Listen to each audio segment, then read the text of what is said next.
concetto di nazione esprime il valore identitario di un gruppo omogeneo, gens o popolo, che non si identifica necessariamente con lo Stato.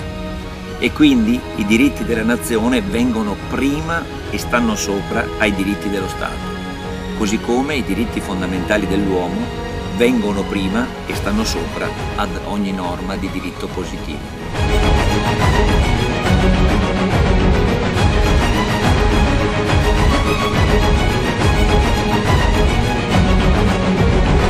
Non c'è un concetto di libertà che sia duraturo se non è voluto, se non è difeso, se non è confermato nel tempo ed accettato da chi di quella libertà vuole essere attore protagonista.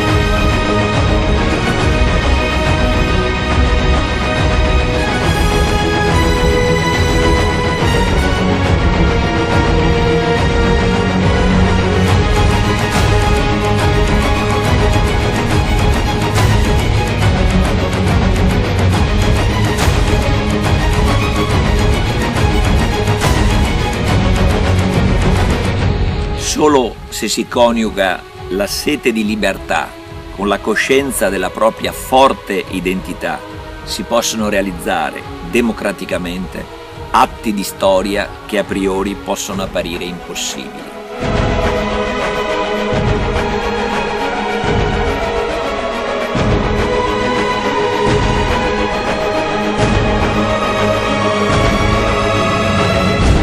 Il segreto della longevità ed autorevolezza di uno Stato va ricercato nella capacità del sistema di garantire concretamente che la sovranità rimanga sempre a disposizione dei cittadini e non dello Stato.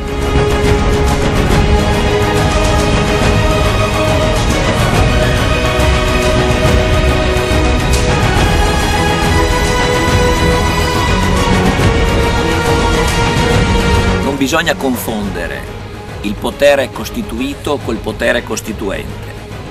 Il potere costituente appartiene sempre e solo al popolo, mentre il potere costituito è rappresentato temporaneamente dallo Stato.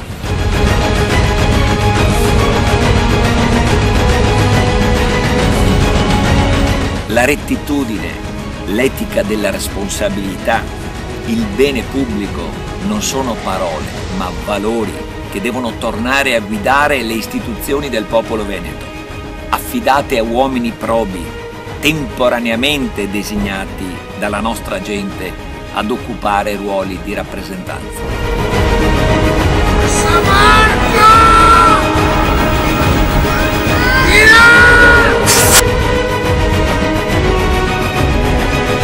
L'adesione del Veneto allo Stato sabaudo nell'ottobre del 1866 avvenne sotto riserva del consenso del popolo veneto.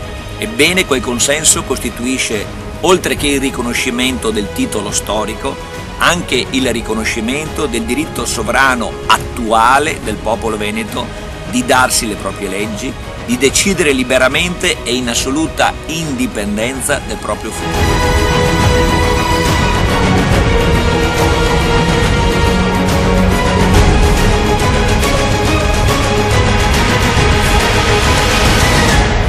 L'indipendenza della nuova Repubblica Veneta poggia sulle solide basi della legittimità data dalle norme del diritto internazionale e trova la sua spinta maieutica nella libera volontà costituente del popolo veneto, chiamato a compiere un concreto atto politico utilizzando lo strumento dell'autodeterminazione.